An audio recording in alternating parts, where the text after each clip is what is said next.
এই জীবনে আমি যতটুকু দুঃখ পেয়েছি, সত্যি বলছি, তার এক বিন্দুও বহন করার শক্তি আমার ছিল না। কখনো চাইলেও কাঁদতে পারিনি, আর কখনো কারোর কাঁধে মাথা রেখে বলতেও পারিনি যে আমি ভালো নেই। তাই নিজের ভেতরেই সব জমিয়েছি, হাসি মুখের আড়ালে, নীরবতার গভীরে। মানুষ ভাবে আমি শক্ত, আমি নির্লিপ্ত, আমি সব পারি, অথচ কেউ জানে না যে আমি ভেতরে ভেতরে কতবার ভেবেছি, একা রাতে বালিশ ভিজিয়েছি, চোখের জল দিয়ে গোপনে যুদ্ধ চালিয়ে গেছি। কখনো ভাবিনি এই দুঃখগুলো সামলে নিতে পারবো, হয়তো সময় ঠিক করে দিবে সবকিছু।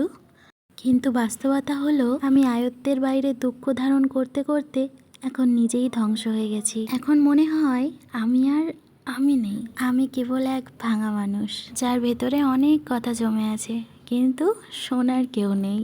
কেউ এটা বোঝে না যে সময় শুধু ক্ষত তৈরি করে, আর সেগুলো সহজে শোকায় না।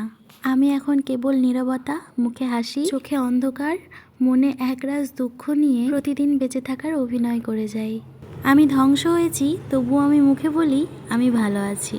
নমস্কার, কেমন আছো সবাই? আমি মৌসুমী। কিছু কিছু বাস্তব কথা কিন্তু আমাদেরকে মেনে নিতে হয়। ব্যাখ্যাটা কিন্তু পুরোটাই আমার ইনস্টাগ্রাম থেকে না। কিছু কিছু কথা এমন হয় যেগুলো গা ছুঁয়ে যায়। এমনকি আমরা যখন কোনো কিছু দেখি ইনস্টাগ্রাম, ফেসবুকে, যেমন ধরুন আমি দুঃখে আছি, আমি দুঃখের ভিডিও দেখবো, মনে হয় তখন যেন আমার মনের মতনই সব ভিডিও আমার সামনে আসছে। হোক, আজকে সকাল সকাল উঠে আমি একটু বাড়িঘর পরিষ্কার করে নেওয়ার চেষ্টা করলাম। বাড়িতে আমি সেইভাবে সময় দিতে পারি না যেটুকু এই সকালে, নইলে একেবারে রাত্রে।